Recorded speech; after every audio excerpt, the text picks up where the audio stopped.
we've always kind of tried to talk about ways to make a better patent system, and we're going to get more seriously involved in that discussion and trying to bring people together.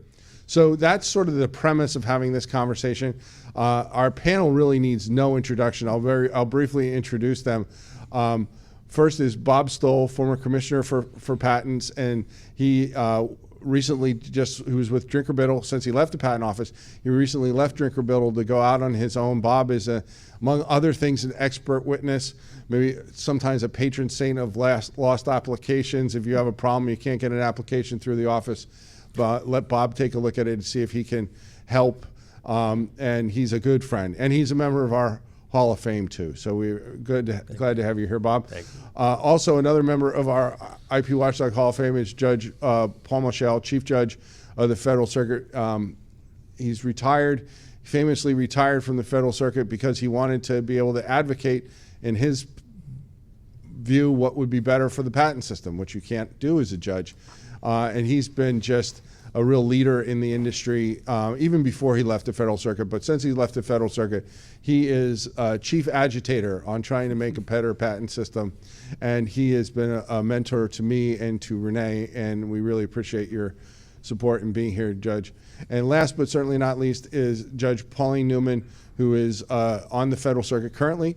She is been a member of the Federal Circuit since almost the very beginning. And she has accomplished more than any of us probably could dream we should be able to accomplish in one lifetime.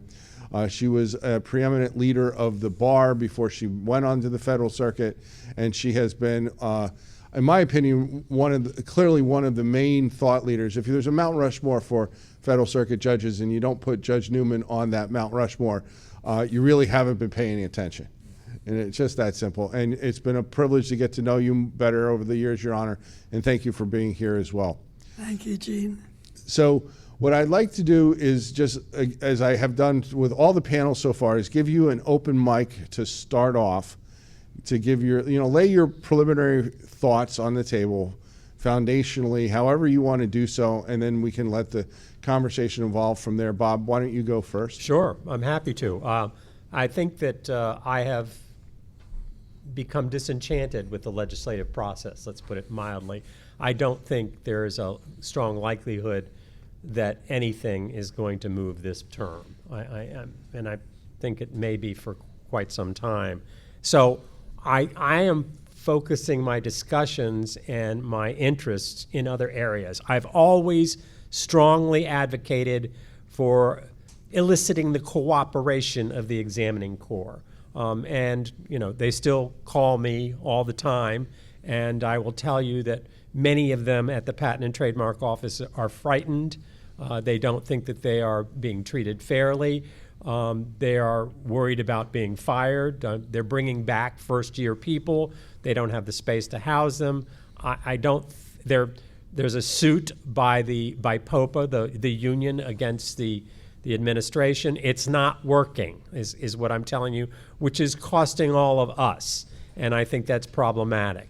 Now, instead of that same old tired complaint that I'm always talking about, and that is to improve quality through cooperation with the examiners, I'm going to add a few things that I haven't before.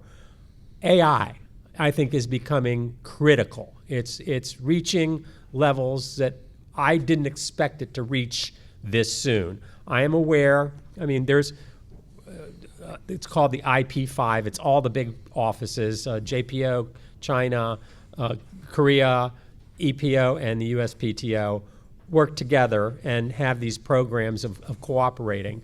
And I am aware that there are some AI developments in some of the foreign offices where they are doing quite a bit of drafting and prosecution using AI. Now, there are problems. I've seen a case where one of the office actions made a rejection over art that AI had created.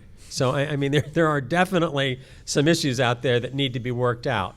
But I think that that's going to be a tool that will facilitate examination and needs to be investigated thoroughly by all the offices. The second thing, I mentioned the big five. I think cooperation between the different offices is extremely important at this point. At some point, we're going to have to give full faith and credit to an examination done in a competent office, meaning one that has checks and balances for making sure what's being done is being done well.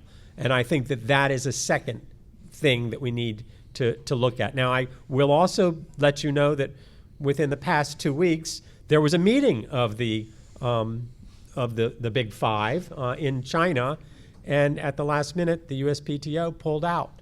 And so there was no U.S. representation, and that's going to set us back in cooperation for some time. So I think what we should be doing is focusing on what we can do, which is cooperating with other offices and developing AI tools and trying to win back the patent core, because I don't think legislation is going to do it anytime in the short run.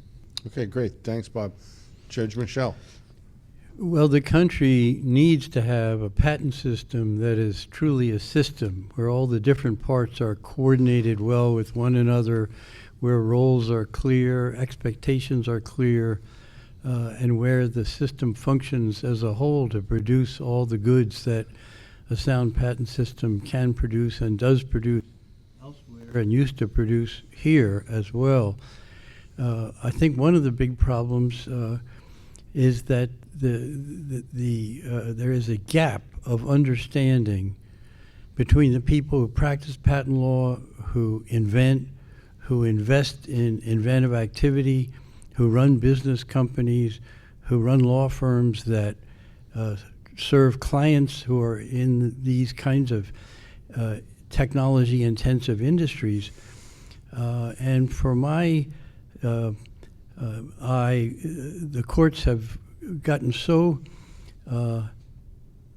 separated from the reality for inventors, investors, and business leaders and all the other players that they can't serve the system well. And so I'm concerned about ways and eager to find better ways for what we sometimes categorize generically as the stakeholders to have better input, stronger input, more communication with the judges at every level, but particularly at the Federal Circuit level.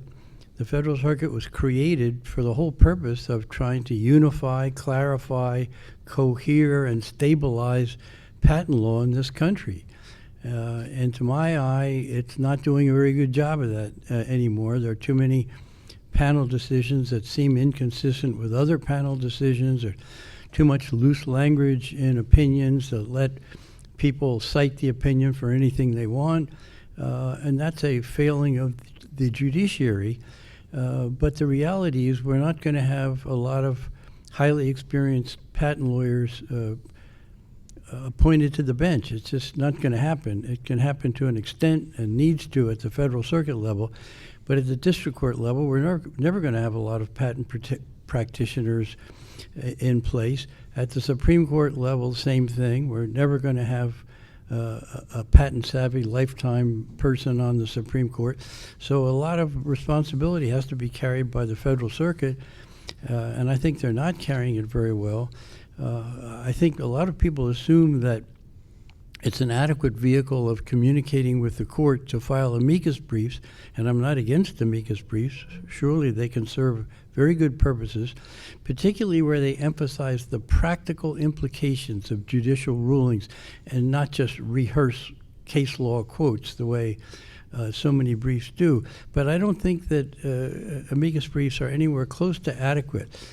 Now, ideally, Federal Circuit judges should mix it up with the practicing bar, the business community, the investment community, the inventors, and all the other players.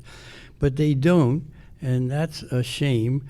I learned a ton, particularly in the first 5 or 10 years I was on the court, by going to every conference in sight, talking to people, listening to panels like this and many others. I think it makes you a judge who can appreciate the implications of particular rulings and particular language in opinions. Well, the Federal Circuit is isolated now more than ever. They don't go to conferences. They don't come here. When was the last time you ever saw a federal judge in this room or in any of the other comparable rooms by organizations like IPO or AIPLA or LES or Autumn or any of the others, the alphabet soup groups. So we have to go to the court. The court's not coming to us. We have to go to the court. Amicus briefs are not adequate. How else can you do it? I think you have to do it by outreach, by inviting them to come to your conferences and using that as a sort of a connecting point or a springboard. And I think a lot of good can come from the Federal Circuit judges being made to understand the reality of the patent world and not just look at text in black and white from old opinions and treat it as if it's some kind of religious doctrine, but not a practical, commercial, scientific endeavor, which it seems to me it really is. So if we can get better integration between the stakeholders and the judges, particularly on the Federal Circuit, we're going to get better results. And the same thing goes with regard to better communications between the Patent Office and the Federal Circuit. The Patent Office comes out with guidelines, and a Federal Circuit judge says, well, we don't have to follow the guidelines. Well, of course, everybody knows you don't have to follow the guidelines. You're higher in the hierarchy than they are. But the question is, shouldn't you be respectful and attentive to the guidance put out by experts in the Patent Office, particularly when it's gone through a process, maybe been revised several times. But the attitude seems to be, and of course I'm long gone, 15 years, and maybe I'm not quite right, but the attitude seems to be, we don't care what the Patent Office is doing, we just care what we're doing. And we're going to look at our precedent, and we're going to tell everybody what the law is. And that's a very narrow view of your function if you're the Patent Court of America. No, I agree with that. We'll come back to a lot of that there, but I want to give Judge Newman the opportunity to start with your preliminary thoughts. So far we've heard Bob say we want to do what we can do, and that's to help fix the Patent Office and examiners. Summarizing, I think Judge Michel said we need to reach out and to the Federal Circuit judges and bring them in and bring our message to them. What is your solution, if you have one, Your Honor? Well, I think we all realize that we may need to look for dramatic solutions, that we are in a situation in the nation as far as the future of technology is concerned and the way the nation has structured itself to handle it that is not perfect. And the rest of that is that we have no need to exist with less than an optimum system for, I'll just say, technological advance, innovation, commerce, based on what's happening in the world of technology. So that I'll pass over what crossed my mind with your introduction, Gene, about the troll situation, to again repeat what I think many of you have heard me say, that whenever I talk to any judges from Europe about patent trolls and that aspect of patent litigation, which is really separate from what else we've been talking about, is they say, no, we have working requirements. Trolls don't meet the working requirements. That ends it. And I mention it again because that aspect, there are a lot of arguments against working requirements, of course, but the abuses that could be cured from that direction have never been so conspicuous. So I leave that with you, and I turn my attention to the Federal Circuit. It struck me as I was listening to the previous panel that a lot of our concerns with less than optimum jurisprudential environment, let's say, for the things that the nation needs, incentive, opportunity, benefiting from all of the absolutely marvelous possibilities that are ahead for the world, are being almost impeded, at least certainly not receiving optimum support from the Federal Circuit. And what I wanted to do, now that I've decided where to place the blame, is to remind us that this isn't the first time that we, our nation, and our industrial and governmental structure has thought that there were important things going on in the nation that needed a shift in judicial structure and intention. I'm talking about the solution to the depression in the 1970s that followed the Vietnam War, where there were mass layoffs of scientists and engineers in the research-oriented industries in the nation. There was generally lost the balance of trade without any help from anybody, had turned totally negative. The United States just was not in the forefront of the technological, scientific leadership that our capabilities enabled. And along came, of all people, President Jimmy Carter. President Carter was a peanut farmer. Turns out to be one of the best things that could have happened to the nation because he understood commerce. He understood incentive. He understood you had to make a profit, meet a payroll, and that opportunities for new concepts in this nation were boundless. But after he became President of the United States, he figured out how to take the next step. And he did what I guess every politician knows. He formed a commission, and he called it the Domestic Policy Review of Industrial Innovation. You remember, Judge Michel was with the Senate at that time, and perhaps Bob was keeping an eye on everything. Yep.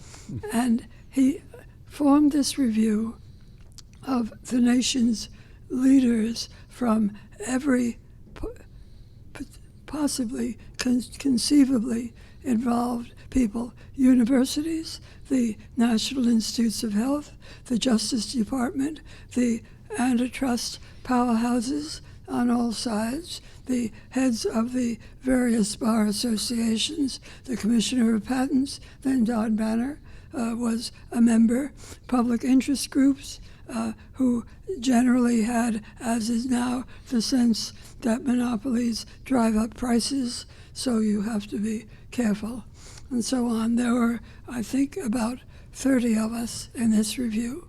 I was a member, and so I watched and I listened to the explanations of what was wrong. First, it was explained, and this audience really didn't need very much, that technological advance and solutions at that time, at that period of the nation, offered opportunities, potential that could not be ignored. It was a couple of decades after World War II, and some of the promise of the new sciences that were unearthed then were coming to fruition. There was excitement in the scientific community about what might come next without even knowing, but observing that problems of the atom and everything else were being solved, intractable issues of enormous potential beyond the imagination of almost everyone. And at the same time, the students were not majoring in science because there were no jobs. Again, at that time I was on the board of the American Chemical Society, and our biggest problem was what was called mass layoffs of chemists, of scientists, and engineers because the research budgets were being cut. That was the solution, a solution in much of industry. And so as all of this evolved, President Carter's vision was, can't we do anything about changing the climate for industrial innovation? So this group that he formed, he divided into subgroups in all of the areas that people said were a problem or a potential incentive in which government could act and make a difference. For instance, concerning the tax structure for commitment to R&D, they ended up enacting a statute where there was a tax benefit if you increased your R&D. In the antitrust group, the culture at that time, again, was that all the monopolies do are raise the prices, and the entire culture was hostile to it. And this group undertook to understand very profoundly the industrial economics of patent-supported or industry-supported or government-supported monopolies for that part.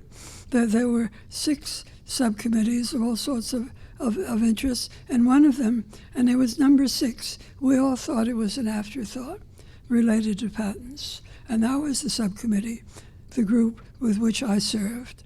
And so we too, we looked into everything that the government might involve itself with that might make a difference, and it was profoundly effective. For instance, the Bayh-Dole Act, which related to commercialization of government-supported research, came out of this group. The Hatch-Waxman Act, which was immersed in the controversy of generic drugs and how to avoid shutting down pharmaceutical research because of the suggestions that there was no place for patents with life-saving products. And we got to the question that we knew was important, was that the patent law wasn't coming out quite right. And we couldn't find anything that was wrong with the patent statute. So we finally settled, and it didn't take much settling, that the problem was the judges who didn't understand industry, didn't understand science and technology, and how progress is made. No one questioned their motivations or their loyalties, but they weren't getting it right, and therefore decisions in patent cases were coming out wrong, and therefore the patent incentive was being diminished, and in some areas it was lost. Well, who are the culprits in all of this? We couldn't really blame the Supreme Court, and it was hard to blame the trial courts, because with jury trials, the issues were generally put forward from the viewpoint of the public interest, and it was coming out all right. It was the regional circuits. And it was clear, and we had several very profound, thorough studies of how the regional circuits were deciding patent cases. There were some circuits that had never upheld a patent. I think it's the 11th, 8th. I think, and was quite proud of it because it conformed with their sense of the public interest. There were some, the 2nd and the 5th, learned hand on the 2nd, for instance, that were on the other side.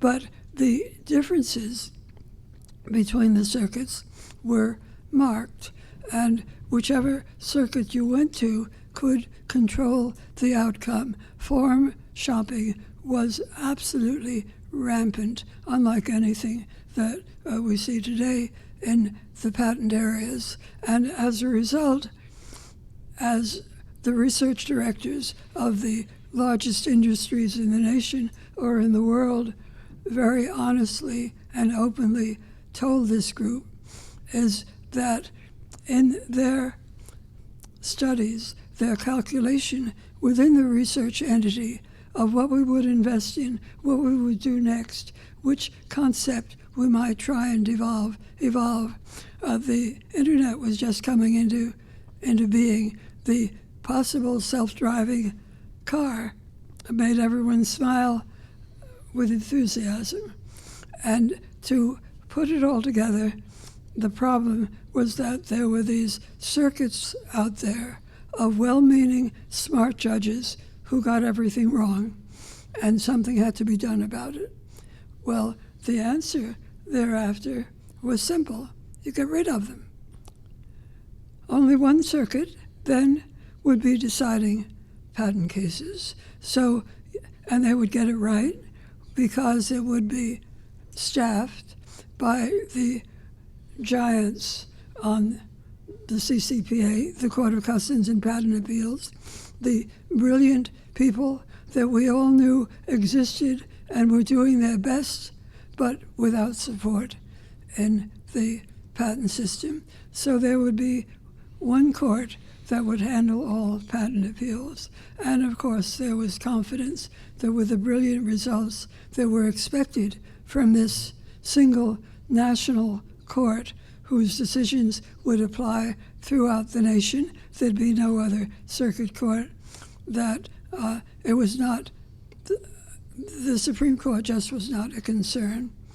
So this went through a lot of debate and a lot of argument.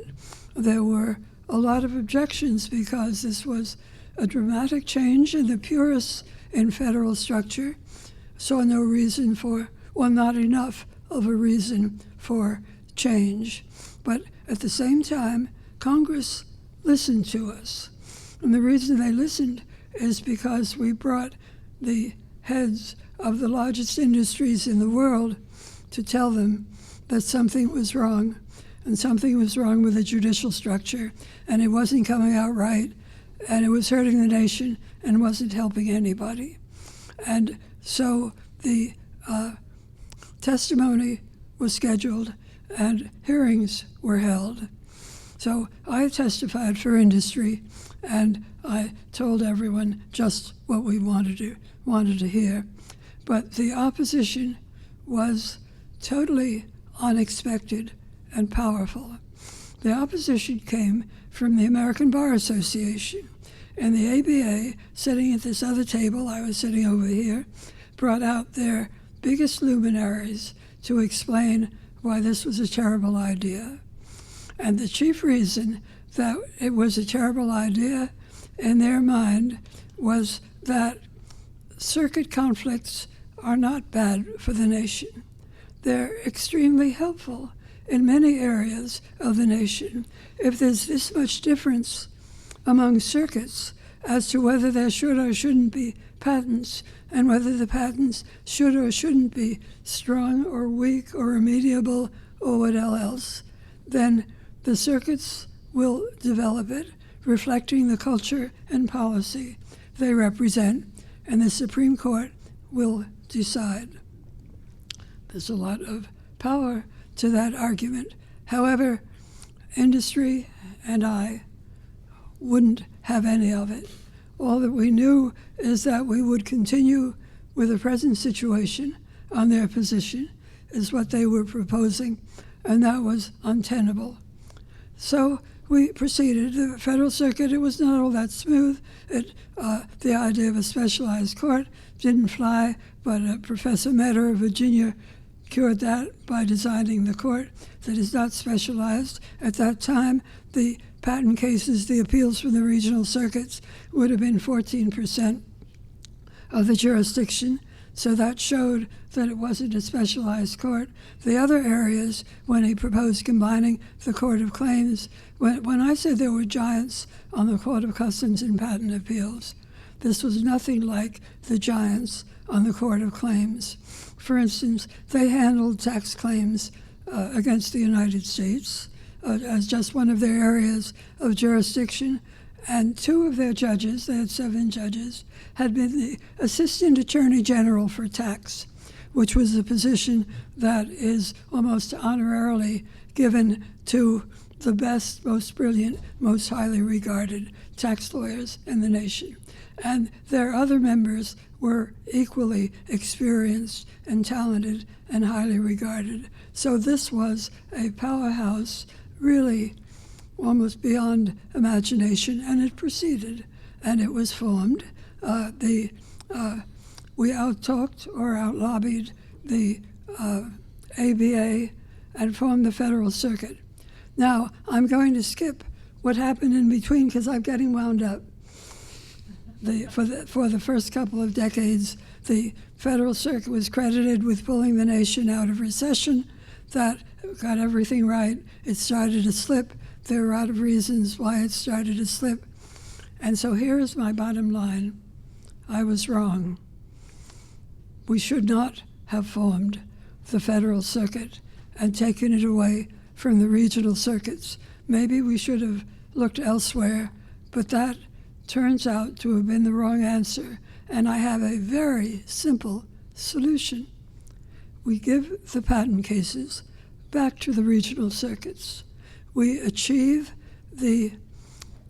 what we thought were disadvantages of possible inter-circuit conflicts, and we achieve the powerful potential advantage if there really are profound policy differences throughout the nation of resolving those policy differences in our traditional manner at the highest level and by the Supreme Court.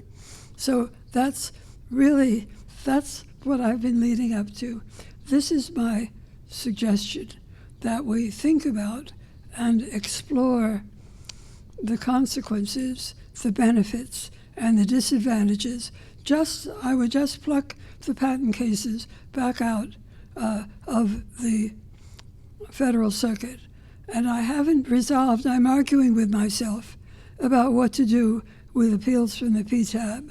But in terms of appeals from the district courts, which at the beginning was the structure that we had, and appeals from the Patent Office went to the CCPA, they were separated. So there'd be that, I think, minor aspect to resolve. But if the basic principle, really on further thought, especially by all of you who work with this system, seems to offer the benefit, I'm not saying it's 100% either way, but on balance, the benefit that I think it would be extraordinarily simple to implement as far as appeals from district courts going to the circuits, the regional circuits, as they did for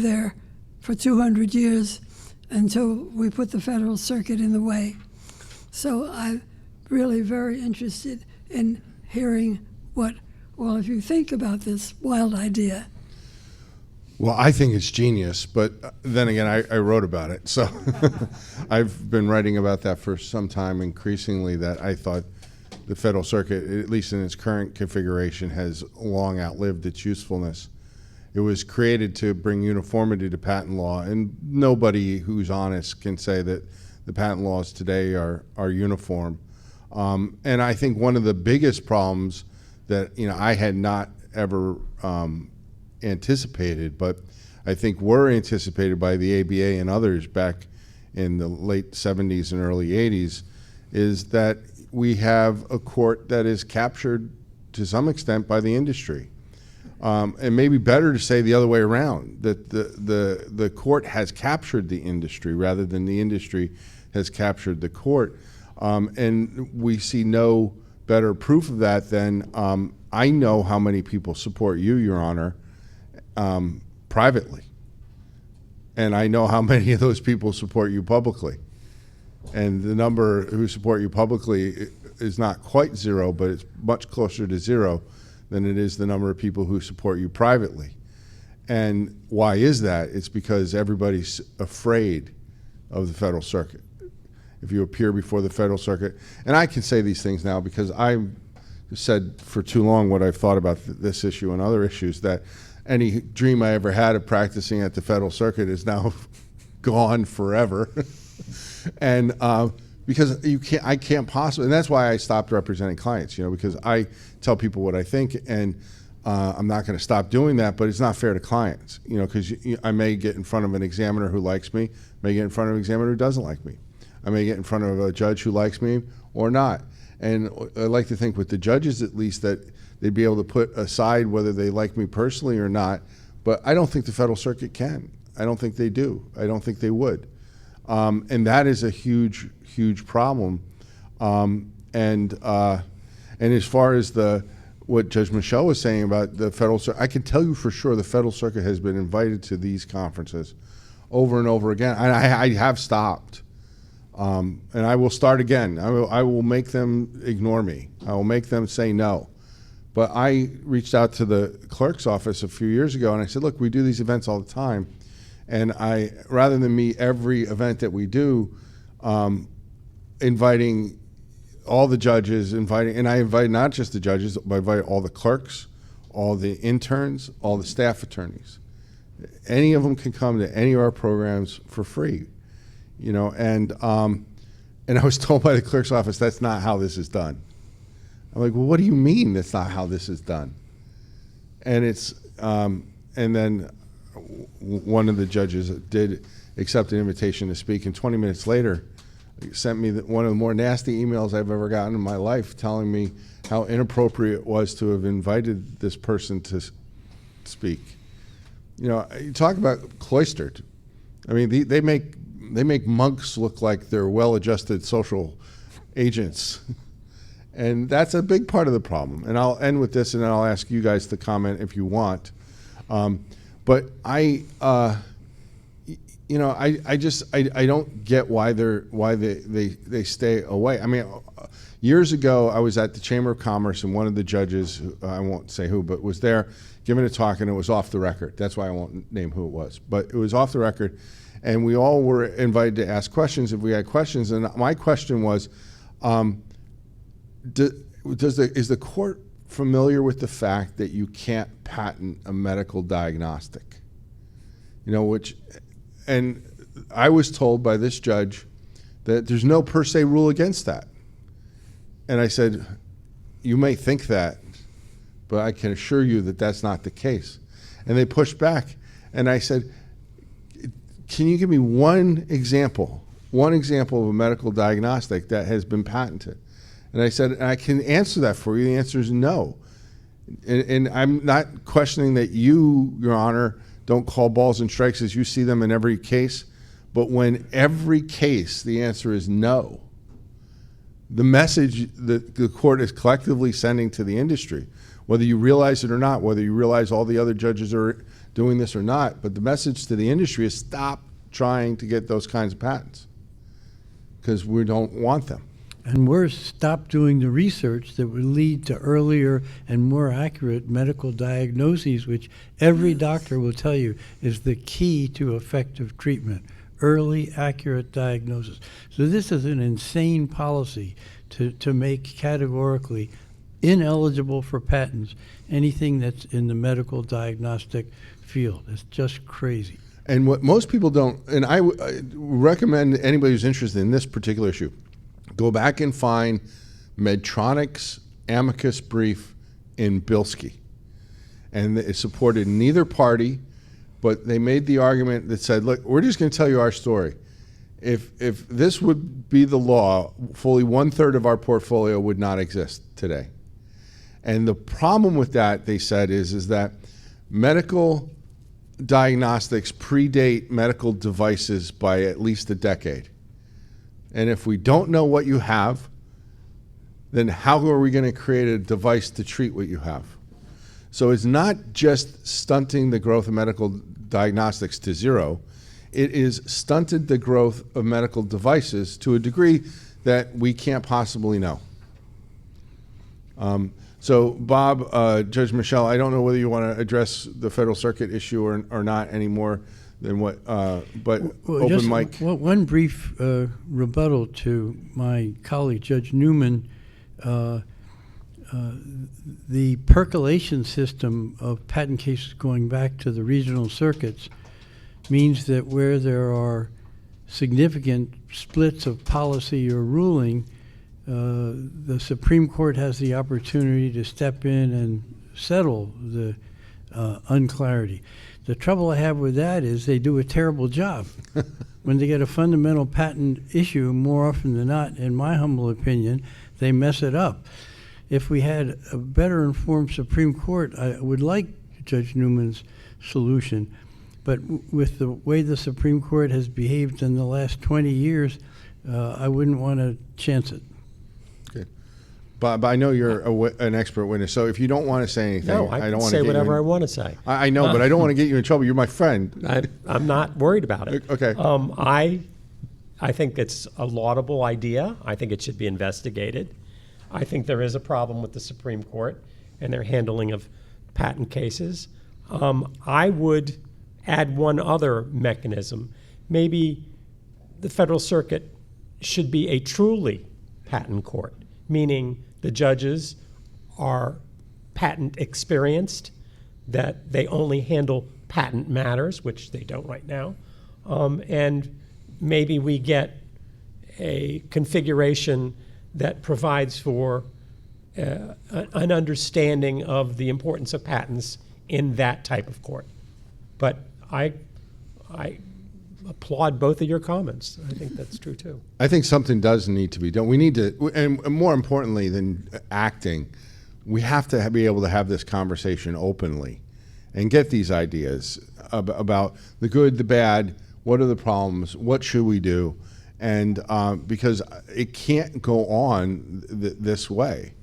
And I, like, for example, I know I say it all the time, and I was thinking about this the other day, and I was like, why am I making a mountain out of a molehill? Like the Jepson claim case.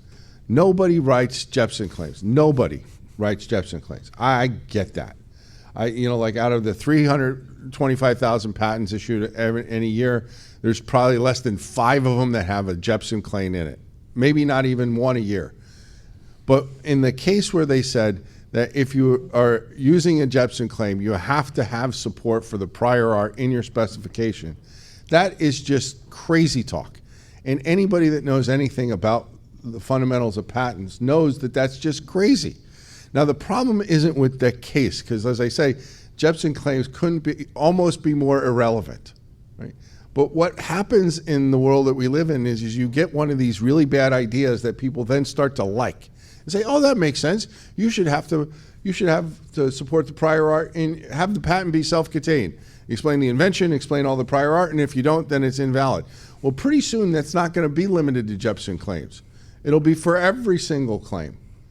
And we see this creep. You've seen this creep. I'm sure you've seen these creep. And it's like, if you don't really understand what that does, how that moving the dials changes everything, you don't get the mischief that's being created and planted.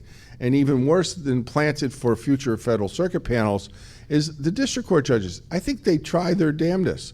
But aside from a couple, they're not patent attorneys. And maybe a couple more who aren't patent attorneys might qualify as technologists. But there's, 700 district court judges, and there can't be more than a few percent that would either be patent attorneys or technologists. So when they see these things in these cases, it influences their decisions. Rightly so, that's their role.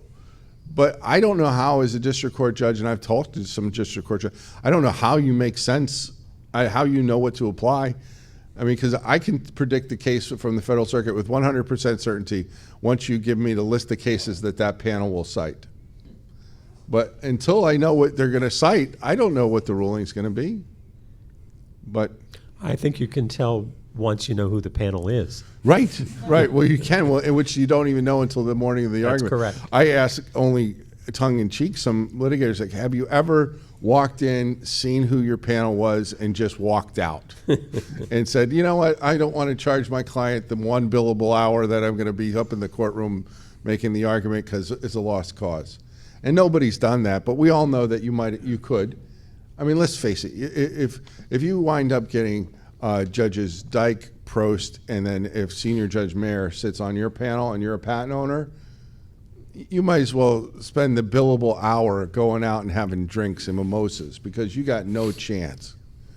You just don't. And that is unfortunate.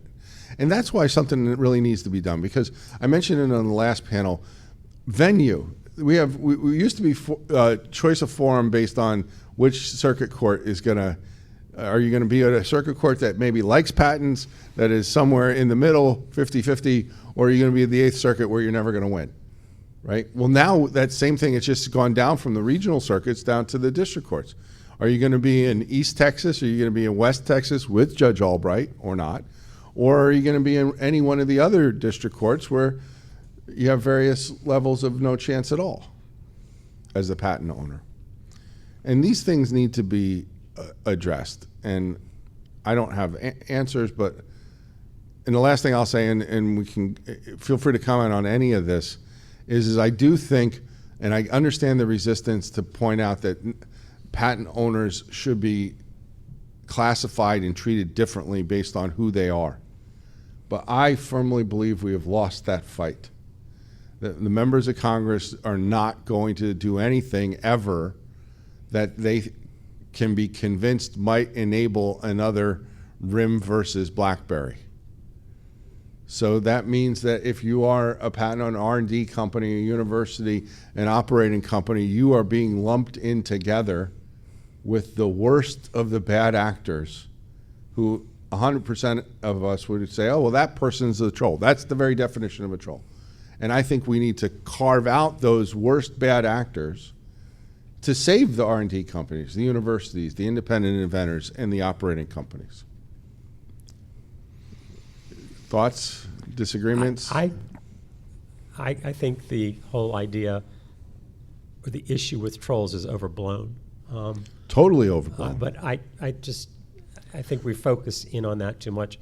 But do you think that we have lost that fight, though? I think it's gone. And I think what I'm seeing more is efficient infringement by very large companies, very well-known patent holders who refuse to take a license from anybody because they know that they're just going to go to court, and if they lose, they're going to take that same license. And I think that's a problem. For the same rate? Yes. Yeah, that's a huge problem. And I think that needs to be looked at.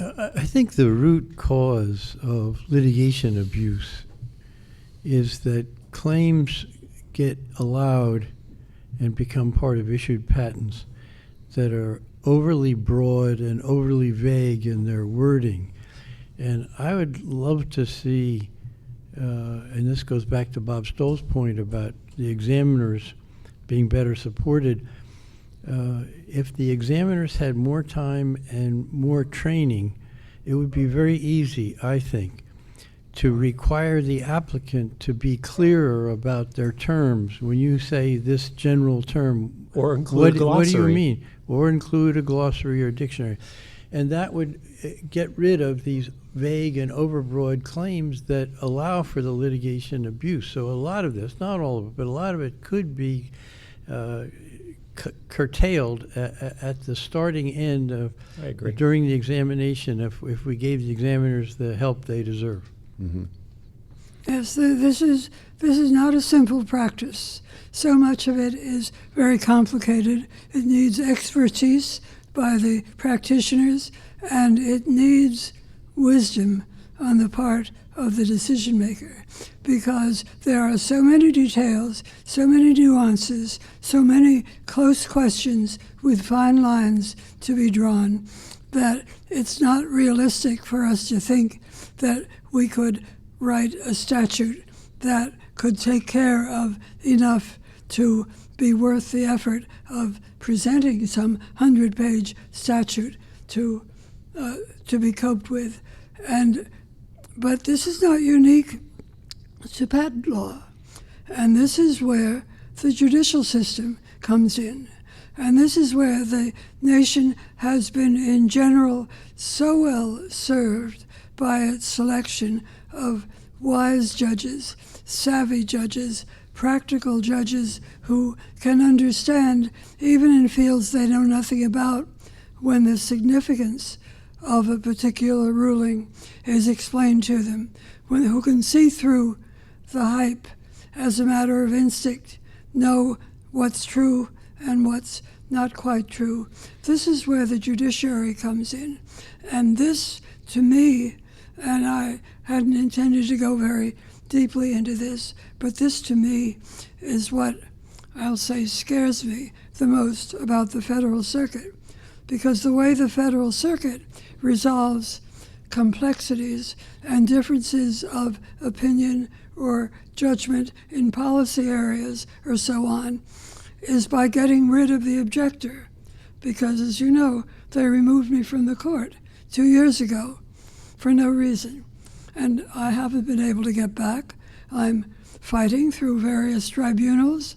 I imagine after a certain number of years, justice will be done.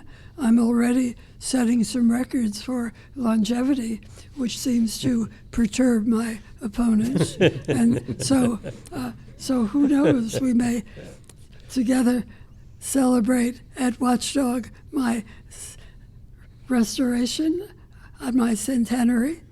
But meanwhile, I am criticizing my colleagues, and I don't understand it, because most of them are not mean. I'm not saying that of all of them. Most of them are not vicious and not particularly dumb.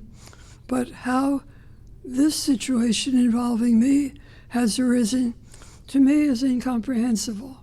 But it leads me to be even more concerned about the other decisions that the courts make, and who is making those decisions, and how and why.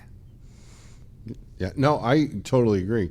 And I also, even if the Federal Circuit was operating completely without any kind of identifiable, what I'll say is bias, or, because I do think that there is a bias there that's the kind way to characterize it, I suppose.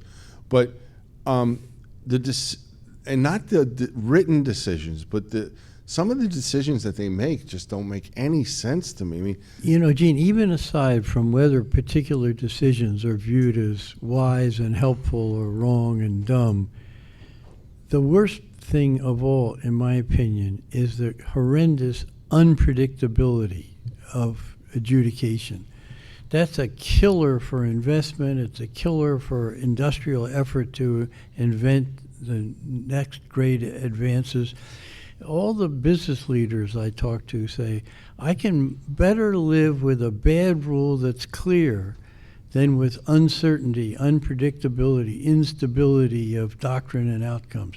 So at the level of creating massive unpredictability, I think the Federal Circuit has to get a failing grade. And not only that, but how would you as a district court judge treat some of these decisions, like whether it be Ecofactor or whatever else? I mean, what are you being told to do? What is going to get you in trouble? When in doubt, keep it out. That's the message district judges will take from keep it out. That opinion. When in doubt, keep it out.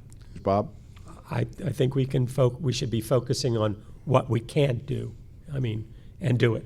That's we've been too much pie in the sky with legislation and everything else. I think we have to have fixes now.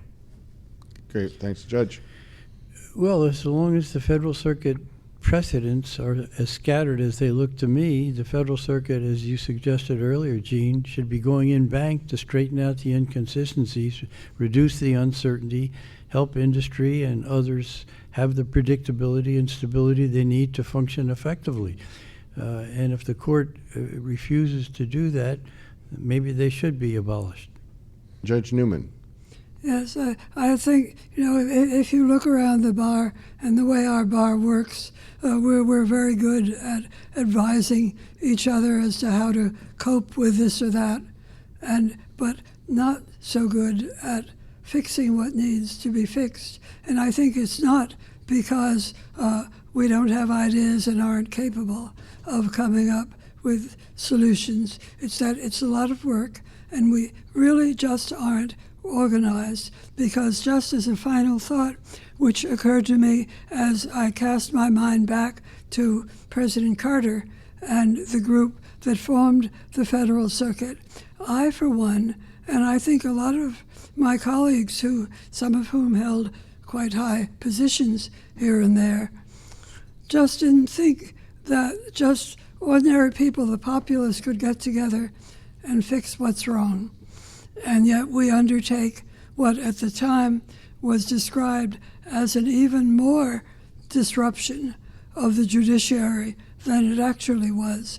And yet there it was, it went through the process, Congress heard it, we served the public interest. The fact that I now have changed my mind is a different question. But that we, all of of us can make a difference if we stand up, speak out, organize, as the labor union learned a long time ago. We can make a difference. And this focus here, Gene, Watchdog has been the only group that really has undertaken to enter into these controversial areas, knowing that you're on the enemy's list and that there is retribution. And that, of course, has quieted. I have told my law clerks, all of them who want to go out and picket and do all sorts of things, that will be the end of their career and their practice, and that's something that at that stage you can't do. Those who have retired go their own way, but as far as the mass of the practicing bar is concerned, it's complex, and we need to proceed with our eyes open, with full knowledge of what we're doing. But my last word is, I think that the structure of the judiciary to come out right with how the nation leads and supports science and technology and industry and innovation is extremely important, and that goal overrides a lot of trepidation. Mm-hmm. Well, great. Well, thank you for a wonderful conversation. What I can tell you is we're going to continue to engage in these issues. Who knows whether anybody will listen, but I think we can come up with some workable solutions that will make a better patent system. So more to come.